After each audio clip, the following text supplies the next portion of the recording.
This is Unemployed Jeff. Conversations about identity, uncertainty, and what's left when work has kind of fallen away. As you can assume, I'm Jeff. And my goal is you walk away at least feeling like you're not alone and knowing that you have value. Who is this for? This is for people who are unemployed, underemployed, burned out, or quietly questioning their career identity. Heavy stuff. But it's also, I just want people to know you're not alone. It's for people who are tired of being told to reframe everything as an opportunity. It's for people who are dealing with the invisible work of holding themselves together while the outside world keeps asking for updates. Sometimes it'll just be talking. Sometimes I'll have conversations with other people who've been through this, not because they figured it out, but because they lived through the in-between, or people who are currently living in the in-between. If you're listening to this and thinking, oh, someone finally said it out loud, then this is for you. And I don't know where the podcast is going to go yet. And honestly, that to me feels pretty appropriate. What I do know is that I'm going to show up honestly. I'm not going to rush the story. And I'm not going to pretend this part of life doesn't matter. If you're here, thank you.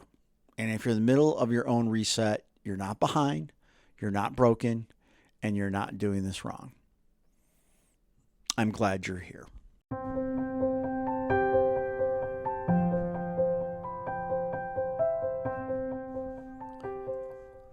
Where the anger goes.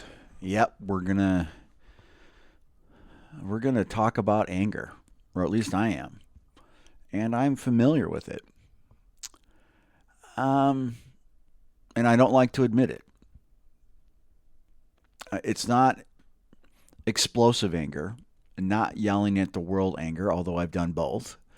It's quieter, the kind that you're not sure what to do with. So you keep it contained. And you don't recognize it at first because it kind of doesn't feel like anger at first. It feels like irritation, like tension, like being easily drained by small things. And you start to tell yourself you're tired or stressed or sensitive. But underneath that is anger. And without an obvious place to go. What is this anger actually about? It's not about one recruiter or company or one rejection. It's about the system and also about how the system asks you to be patient while offering no clarity. It's also about being told to stay positive while everything feels uncertain. It's about effort not correlating with outcome. And that's deeply destabilizing for people who were taught that effort mattered. At some point, you realize you're not angry all the time. You're just selectively furious about things you can't yell at.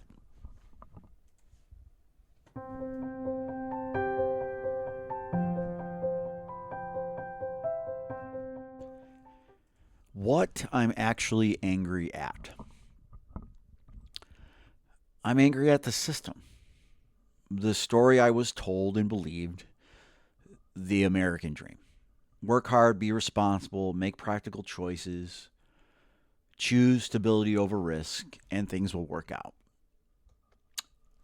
And this is the part that still gets me. I didn't follow a reckless path. I actually wanted to be a filmmaker. That's what I studied in college. I didn't land on that immediately. I joined the Navy after high school. I became a combat medic. I started college, and that first semester I was pre-med. Pre-med until I had a conversation with a counselor and said, well, when do I get to do all this high speed trauma medical care that I've already been trained on and actually done? I mean, I know how to sink a chest tube, and I've actually done it. And the response from my counselor was, well, all that high speed military stuff you did, you're not going to be able to do that until you graduate and get your license. You become a doctor. And I was young and impatient. And I took a filmmaking class that first semester as kind of an extra, add-on class, and I liked it. It was something I cared about, the creative work, the storytelling. But I got my degree, and I didn't choose that. For various reasons. But I decided to choose the corporate path. And I did that because it was supposed to be safer, more stable, more predictable. That was the trade. It was, creativity for security, risk for responsibility. And I made that choice intentionally. So, when I talk about kind of the system, the American dream, and all that stuff, I always get this response, well, nothing is guaranteed. And that is definitely true. But it ignores the bargain. Because the whole point of choosing the corporate path was that it was supposed to reduce risk. And that's what we're told. But the anger, it comes from realizing that the promise wasn't just fragile, it was conditional. It worked until it didn't. It protected you until timing changed. It rewarded effort until it stopped correlating. And when it breaks, there's no accountability, just silence.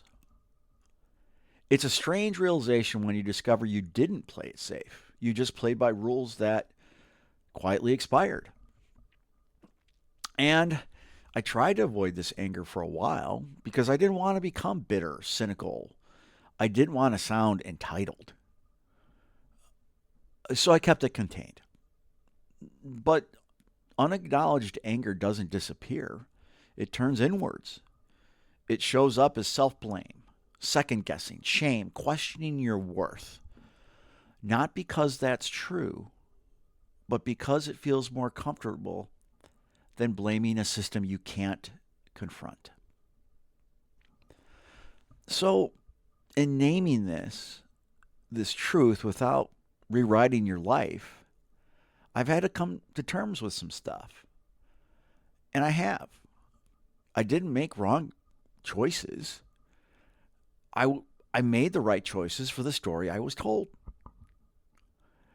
That doesn't mean I regret my life or my family or the work I did. I don't. It means I'm allowed to be angry that the system didn't hold up its end.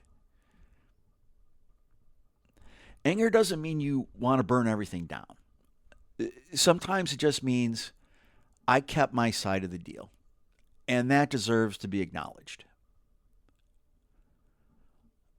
So if you're angry at the system, at the story, at the way this was supposed to work, that doesn't make you ungrateful. It makes you honest. You're allowed to be angry without becoming bitter. You're allowed to name betrayal without rewriting your past.